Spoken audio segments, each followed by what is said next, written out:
Nosotros lo que naturalmente vamos a hacer es trazar el mark shift que se encuentre en la parte inferior o en la parte inicial de un movimiento, ¿no? Que por lo general puede ser un máximo o un mínimo. Eso es lo primero que hacemos. ¿De acuerdo?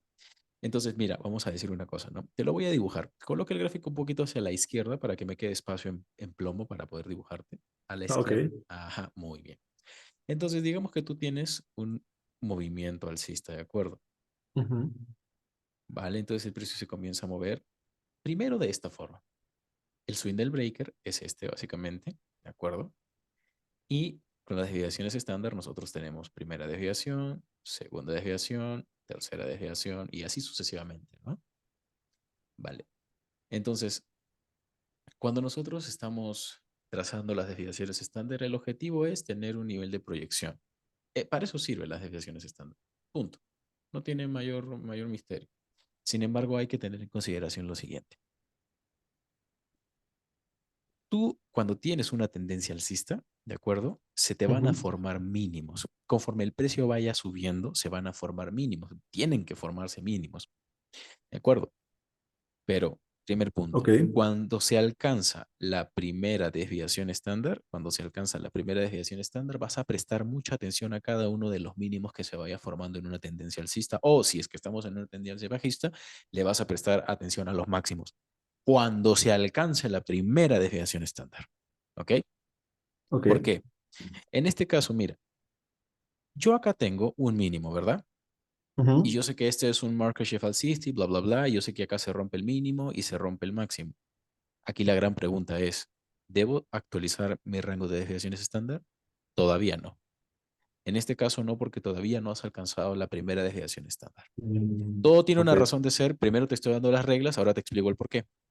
Segundo, eso era lo primero. Segundo, cuando el precio ya ha alcanzado la primera desviación estándar y sucede lo mismo, vas a prestar atención a los mínimos que tienes después de que se haya alcanzado la primera desviación estándar. En este caso, ese mínimo que te estoy indicando allí. ¿Por qué? Porque ya se alcanzó la primera desviación estándar y se está formando un mínimo, ¿me entiendes? Ahora, ¿qué Ujú, sucede? Si el precio rompe ese mínimo, estoy hablando incondicional, si el precio rompe ese mínimo y continúa subiendo, eso amerita la actualización del rango. ¿Por qué? Porque ya se alcanzó la primera desviación estándar. Ahora te explico el por qué. Ya te hablé de esas tres características que hay que tener en cuenta, pero ahora te explico el por qué. Cuando tenemos la ruptura de un mínimo que se ha formado después de que el precio alcanza las desviaciones estándar del swing breaker, del market shift, en este caso alcista, ¿no? Y el precio continúa subiendo, repito, cuando se ha ujú. roto un mínimo que se forma después de haber alcanzado las desviaciones estándar, ya sabes de dónde proviene, y el precio continúa subiendo, eso amerita que tú actualices el rango o el trazado de las desviaciones estándar. ¿Por qué? Porque sí, efectivamente tú vas a tener desviación estándar número 2, desviación estándar número 3 y vas a seguir teniendo muchas más desviaciones estándar. Sin embargo, estas desviaciones estándar no te van a dar ese feedback en términos de reacción. ¿A qué me refiero el feedback en términos de reacción? Me refiero a que en ocasiones cuando tú tienes la desviación estándar, y esto lo voy a dibujar aquí, digamos que esa es una desviación estándar. Una desviación estándar X, 1, 2, 3, 4, 5. Ujú, Lo que sucede cuando una desviación estándar está bien trazada es que el precio normalmente llega a la desviación estándar, reacciona a la desviación y por lo general se crea el cierre de la vela por debajo de la desviación o en la misma desviación, un poquito por encima puede ser, pero ese es el feedback que necesitas. ¿Me entiendes? ok. Y eso quiere decir que la desviación estándar del rango que estás tomando en cuenta, que sería el swing breaker, ¿no? Está funcionando, está actuando, te está dando el feedback. Sin embargo, cuando no actualizamos las desviaciones estándar de manera correcta, simplemente vamos a ver que el precio, ¡pum!, la cruza sin más, ¿me entiendes? Mm, Sin pedir permiso. ok. Y cuando se cruza sin pedir permiso, no es que el rango de precisión o la medición del nivel esté mal, o sea, errónea, o que vaya a fallar, no. Es que eso es vital para que tú puedas establecer adecuadamente tus objetivos, ¿de acuerdo? Eso sería lo primero. Lo primero. Ahora, ¿qué podemos decir alrededor de lo que tenemos en el gráfico? Si esta idea se entendió, ¿Sí? ¿Se entendió o no se Sí, sí, entendió? sí, sí, se ha entendido, se ha entendido. O sea que una vez pasada la primera decisión estándar y tenemos, bueno, este patrón de acá, es decir, se rompe el mínimo que se crea Mínimo y luego el después de que se ha máximo. pasado y luego el máximo, ahí podemos actualizar, deberíamos actualizar el swing breaker, ¿no? Para seguir proyectando las decisiones estándar. Correcto. Porque en este caso ya se alcanzó la primera desviación estándar. Exacto. Cuando no se ha alcanzado la primera desviación estándar, no, ahí no amerita que actualices. Puedes mantener. ¿Por qué? No lo tienes que actualizar porque tienes El este swing feedback. del breaker, tienes este swing del breaker activo. O sea, ni siquiera has dejado que llegue a su primera desviación y ya estás actualizando. ¿Me entiendes? Sí, sí, Tiene sí, sí. todo el sentido del mundo. Todo el sentido del mundo. Repito, tú ya estás trazando en este movimiento que es el swing del breaker. Y el precio ni siquiera ha llegado a la primera desviación estándar y ya que estás queriendo actualizar acá. O sea, no, ¿me entiendes? Eso no se hace. Por eso, recién cuando se ha alcanzado la primera desviación estándar, recién allí es que hacemos la actualización. Si lo amerita, Ok. claro, ¿no? Tú puedes mantener, ahora, esto sí es cierto lo que te escribí. Puedes mantener las desviaciones estándar del market shift del extremo cuanto tú quieras. Pero el feedback más preciso lo vas a tener a partir de los market shift en continuación que se formen después de haber alcanzado al menos la primera desviación estándar del market shift original, ¿no? Del extremo. ¿Sí me explico? Sí, sí, sí, sí. Bien. Entonces, en este caso, eso evita, en este caso, para este ejemplo, eso evita que tú te estés rompiendo la cabeza buscando aquí un market shift. ¿Por qué? Porque tú ya tienes uno acá. Aquí se rompe el mínimo y aquí se rompe el máximo. Ujú. Y seguramente por aquí hay desviaciones estándar de un market shift por acá que no voy a buscar ahorita. O sea, no voy a perder el tiempo allí. Ya lo tengo acá. Así que lo primero, identificas ruptura de mínimo, ruptura de máximo en esta temporalidad. ¿De acuerdo? Ok, Vamos a empezar. Ruptura de mínimo, ruptura de máximo. Identificamos y trazamos desviaciones estándar hacia arriba.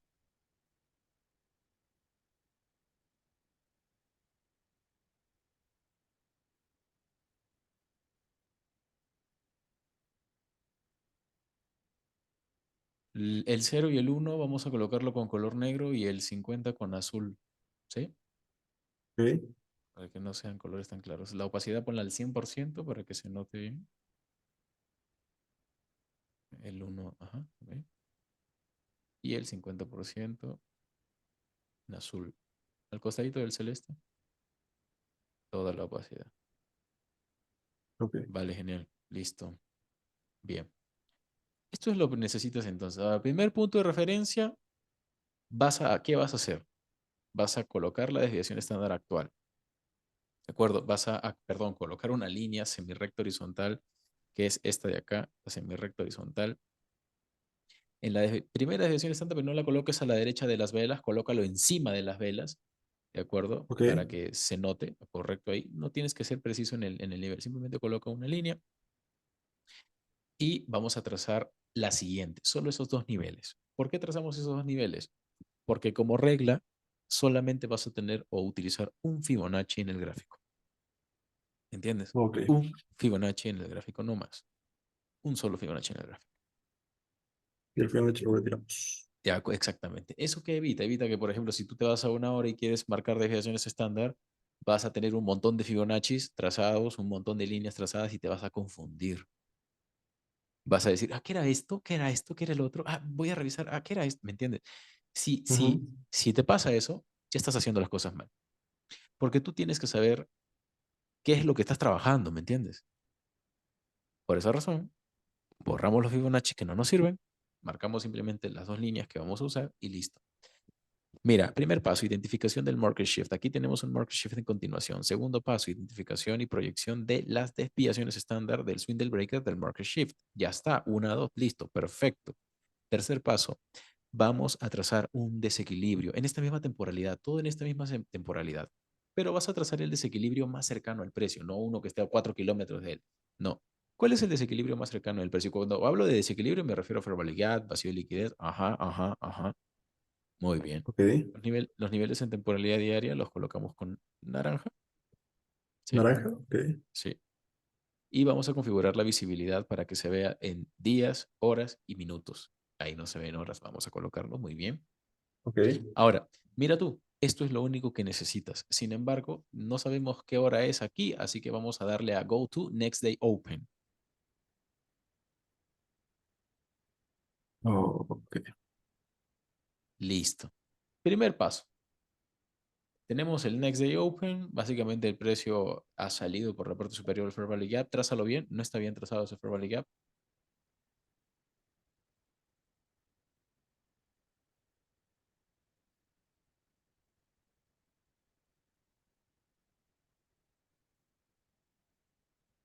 Ok. ¿Ya está?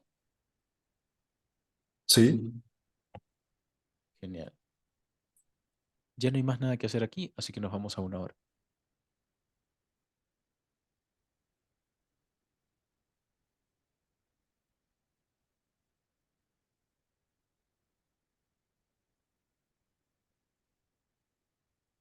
Ok. A ver. La vela actual es la vela de las... Para ver De a las 9. las... Perfecto, excelente. Ok, una de las cosas que hay que hacer aquí es entender de dónde proviene el movimiento. Ahora, fíjate, ¿no? Que es interesante. Nosotros, desde este máximo hasta este mínimo, tenemos un movimiento bajista, ¿vale? ¿No? Pero ese movimiento bajista está formado por dos impulsos y una contracción, o dos contracciones inclusive. Tenemos impulso, contracción, impulso y, bueno, en este caso, la reversión, ¿no? Por tanto, acá lo que tenemos es que se rompe este mínimo. No estoy considerando este, no, estoy leyendo dentro del rango, ¿de acuerdo? Eso me permite tener un área de proyección. Entonces, ¿qué voy a hacer? Voy a agarrar mi Fibonacci, voy a trazar desviaciones estándar porque estoy nuevamente aplicando mismos tres pasos, tres pasos, tres pasos, ¿te das cuenta? Sí. Tienes que aplicar lo mismo, tres pasos, y así sucesivamente. Esto es así, esto se va a repetir así. Aquí es cuando tú te das cuenta de cómo las desviaciones se van respetando. Y cuando hablo de respeto, me refiero a lo siguiente. En este caso, que esta es la primera desviación estándar, ¿de acuerdo? Fíjate la vela que alcanza esa desviación estándar. La vela que alcanza, la primera velita, fíjate en esa velita. Esa vela llega a la primera desviación estándar que me van a decir, Ángel, consigue con un order block, consigue con el origen de un posible liquidez y bla, bla, bla. Me lo van a decir, perfecto, perfecto, pero enfócate en el feedback de esa vela. Ahora, esta vela está llegando a la desviación estándar y se está contrayendo, su cierre está por debajo del nivel, ¿entiendes? Ese tipo de Ujú. feedback es el que queremos ver cuando trazamos una desviación estándar. Si el precio se la lleva y ¡pum! Ahí algo anda mal, ¿entiendes? Porque las Ok. desviaciones estándar tienen que generar este feedback, que el precio llegue ¡pum! Y la vela cierre en el nivel, un poquito por encima, no tanto, no que se lo lleve así de una, no, ¿me entiendes? Ujú. Sino que tengamos ese feedback. Aquí lo tenemos, el precio en esa vela cierra por debajo, en las subsiguientes velas ya comienza a atravesar esa desviación estándar, pero ya tuvimos ese feedback y ese feedback es con una sola vela en una misma temporalidad. No necesitas irte temporalidades menores porque ahí básicamente la narrativa va a cambiar. Cada temporalidad tiene su narrativa, ¿me entiendes? Y de allí que sea importante que seleccionemos las temporalidades, mejor dicho, antes de, de intentar aplicar cualquier cosa. Primero las temporalidades, después los recursos que vas a usar en cada temporalidad y eso permite que el rompecabezas sea más fácil de armar. Ok. Bien, ahora, primer punto, primer tip, pauta, como tú lo quieras establecer. Nosotros podemos entender que, eh, hazle doble clic a la barra de precios, por favor, nuevamente. Ok. Nosotros podemos entender que ese movimiento alcista se ha generado a partir de un área de descuento. El área de descuento está establecida por este máximo y este mínimo, ¿verdad? ¿Sí me Ujú. entiendes? Ya, Sí. eso es lo que hay que entender. Esa sería una de las primeras cosas que hay que entender, ¿vale? Ok. Esa es Ok, una ok. de las primeras cosas que hay que entender, que los movimientos alcistas siempre se van a generar a partir de un área de, de descuento. Ahora, nuevamente, los desequilibrios que están más cerca del precio. Aquí sí te voy Y, a dar un tip. Dime, dime. ajá. No, no, está bien. Creo que es lo que te iba a preguntar. Vale, perfecto.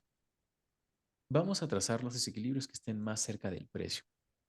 Cuando hablo de los desequilibrios que estén más cerca del precio, no me refiero necesariamente a un fair value gap, ¿de acuerdo? Aquí hay un error que mucha Ujú. gente comete. La gente piensa que tiene su Fair Value Gap, ¿de acuerdo? Tras el Fair Value Gap y normalmente esperan a que el precio llegue o alcance el Fair Value Gap, ¿verdad? Y dicen, Sí. ah, me voy en compra, me voy en compra. Pero yo en el modelo no te digo que entres así. Yo digo, si tú tienes un Fair Value Gap, en este caso un Fair Value Gap alcista en forma de bici, ¿no? Tú Ujú. esperas que el precio alcance el Fair Value Gap, ¿de acuerdo? Y cuando comienza a subir, que te forme otro desequilibrio.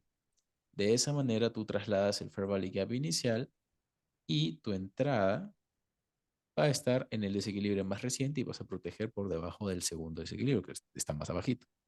Eso te Mm. provee a ti de dos áreas de soporte y pues una operación con todo el fundamento del mundo, ¿no? Tal y como lo dejo en el PDF. Esa es la razón por la que espero un siguiente Fair Value Gap. Ahora, no espero el siguiente, del siguiente, no. Un segundo Fair Value Gap y es más que suficiente. Ok. ¿Por qué? Porque cuando un Fair Value Gap, que en efecto o en definitiva es un desequilibrio, tiende a, tiende a ser susceptible de cubrirse por completo e incluso de superarse. ¿Entiendes? Hay gente que asume ese Ujú. riesgo y está perfecto por esa gente. Lo mismo le decía a otra persona. Eh, Hay gente que asume ese riesgo y entra simplemente porque el precio llega a un fair value gap y listo, ¿no? Y felicidades, los felicito, son rentables, les va bien, genial. Sin embargo, es mucho más factible que nosotros le prestemos atención o le demos prioridad a aquellos rangos que ya están en equilibrio. Repito, es mucho más viable, voy a utilizar ese término, y confiable que le demos prioridad de uso a aquellos rangos que están en equilibrio. ¿Por qué pasa esto? Cuando el precio sube, cuando el precio está en tendencia, ¿de acuerdo? Fíjate Ujú. en esto. Nosotros por entrega de precios sabemos que de este máximo a este mínimo hay sell side delivery, ¿verdad? Un movimiento bajista. Sí. Y cuando el precio sube, de nuevo, hasta ese mismo máximo tenemos buy side delivery. Entonces, cuando tenemos un movimiento bajista y un movimiento alcista que alcance el mismo máximo de donde se origina el movimiento bajista, ese es un rango en equilibrio. Ese es un tipo de balance price range, ¿de acuerdo? Un tipo Ok. de balance price range. Ahora, esta es la razón por la que en ocasiones las tendencias tienden a tener máximos más altos o mínimos más bajos. Y esto como tal es así. Cuando el precio trata de ingresar al rango, genera una reacción y expande. Esto no se da porque, el mitigation block o bla, bla, bla, el breaker y bla, bla, bla. No, olvídate de esas cosas. No, Ok, ok. en términos de rangos en equilibrio, ¿ok? Rangos en equilibrio. Esto pasa porque existe una entrega de precios perfecta y el algoritmo no va a entregar movimientos, no va a entregar precios dentro de un rango que ya esté equilibrado o la probabilidad de que lo haga es muy baja.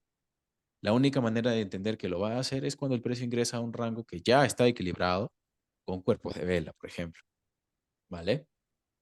Esta es la razón. Nuevamente, tenemos hasta aquí lo que entre comillas conoces como último precio cotizado, ¿no? Básicamente, ¿sí me Ujú. entiendes? No, Sí, sí, entre sí. comillas. Se sabe que debajo de este máximo, perdón, todo lo que está por debajo de ese máximo está en equilibrio. Y nuevamente el precio va a caer, va a rebotar y va a seguir subiendo. Y eso es lo que le da cuerpo a la tendencia, los rangos en equilibrio. Esa es la razón por la que por encima de cualquier desequilibrio vamos a priorizar los rangos en equilibrio. De allí que prefiramos usar un Fair Value Gap invertido o un BPR. ¿De acuerdo? Antes de Ok. usar los típicos Fair Value Gaps o los Breakaway Gaps o los Measuring Gaps, antes de eso, un BPR, un Balance Price Range, sería lo más viable. ¿Cómo te das cuenta de esto? Bueno, cuando un Fair Value Gap, que en esencia es un desequilibrio conformado únicamente por el cuerpo de una sola vela y que tú veas que se cubre por completo, ese es un rango que ya está equilibrado. Pero es un rango muy específico. No te estoy hablando del vacío de liquidez tal y como lo enseño, ¿no? Que trata su origen, su fin y bla, bla, bla, ¿no? En Ujú. forma de BIS y en forma de CB, bla, bla, bla. No. Me refiero al Fair Value Gap en específico, el tipo de Balance Price Range en forma de Fair Value Gap. De allí que yo diga, enfóquense en los Fair Valley Gaps de los extremos. Acércate, por favor, a este encuadre, ¿de acuerdo? Quiero este encuadre, ¿de acuerdo? Acércate, que solamente se vea eso en la pantalla. Correcto. Para eso sí sirve la lupa. Ahora, Ahí fíjate, estamos. cuando te digo que uses los Fair Valley Gaps del extremo, me refiero a literalmente los del extremo. En este caso, mucha gente preferiría marcar este Fair Valley Gap, pero yo les voy a demostrar por qué existe una prioridad. Por encima de ese Fair Valley Gap tenemos este de aquí. Así que quiero que lo traces, ¿de acuerdo? Ujú. Con un cuadradito de color azul con el imán respectivo. Desde ahí, de punto a punto, estira un poquito el gráfico para que puedas trasladar todo ese nivel hacia la derecha, ¿de acuerdo? Vamos a trazar todo ese nivel hacia la derecha, muy bien.